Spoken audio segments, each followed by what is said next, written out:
The purpose of this video is to demonstrate how an observation request to a supervisor is performed by a trainee. Just to remind everyone that the registrar or trainee is primarily responsible to initiate an observation, but the consultant may also initiate at their own discretion.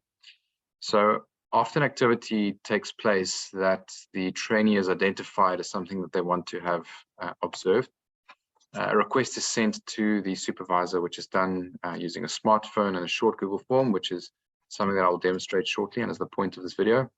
This is immediately emailed to the supervisor with a link for them to complete the observation report, and also immediately an SMS is sent to them.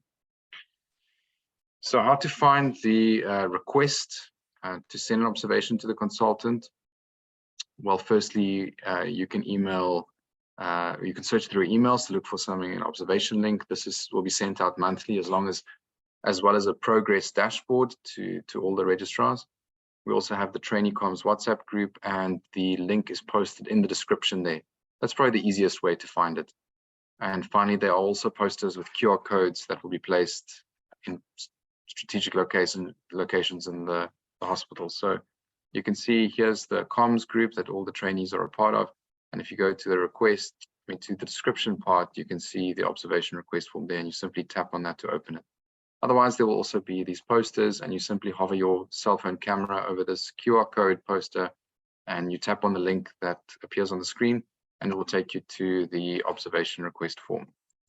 So just to demonstrate how that form works, so there are a couple of options that you need to select. So the first is a registrar. So let's choose the top registrar over here, Abdul Al-Faifi. Year of training would be, say, year 3 or year 4. The rotation, let's say, for example, Abdul was doing C14. The date of observation usually will be the same day. And then what the observation is requested for. So if it's for a procedure, or if it's for an inpatient ward round or an acute intake ward round or an outpatient clinic. So let's say Abdul's working in C14, it's probably going to be for like a post-intake ward round there. This is a self-assessment question. So considering your performance during this observation, that being the intake and the post-intake ward round, please provide an overall rating of how much supervision you feel you require for that activity. It's important to note that this isn't shared with the person filling out the form. This is purely for your self-assessment. You can then see the rating that you received from the supervisor and compare that, see if your perception of your abilities matches with theirs. So let's say Abdul feels that he can do the activity unsupervised. So this is an entrustment scale, and it really measures how much independence you think you require for that activity. Then that's basically the extent of the form. The last part is to send out the request to the consultant. So firstly, here you need to select the consultant email. Let's say it's to me. And then your email address for a confirmation. So these will be listed according to alphabetical order by first name.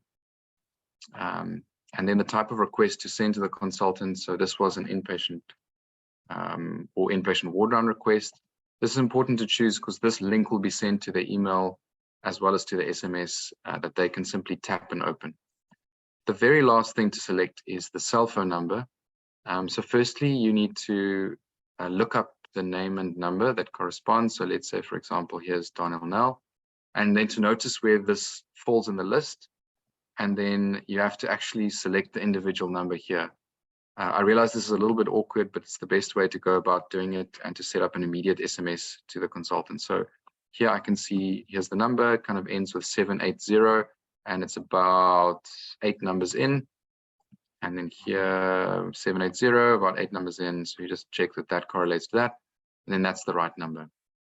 As soon as you click submit, request will then be sent to me via SMS for this number, as well as via email to this email address.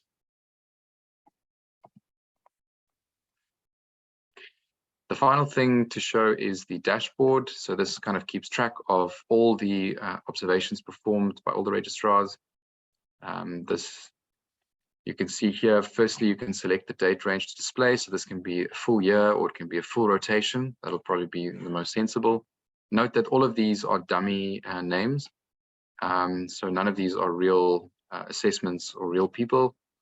So for example, if you click here, select this trainee, it'll automatically filter out all of that trainees' numbers of observations completed. So for example, there were 14 procedural observations and 5 were lab colis, 3 were gastroscopies, etc. There were 3 inpatient assessments, of which 2 were inpatient ward rounds, 1 was acute intake, and there were 2 outpatient assessments. This shows the total number of observations performed by the trainee. If you then go and reset it, then you get back to total observations performed by everyone, and then you can select a new trainee, for example, this trainee, and you can see how many have been done. This doesn't show what the result was, that's kept confidential. It just shows numbers. And that's it. If there are any questions, please feel free to get in touch with me.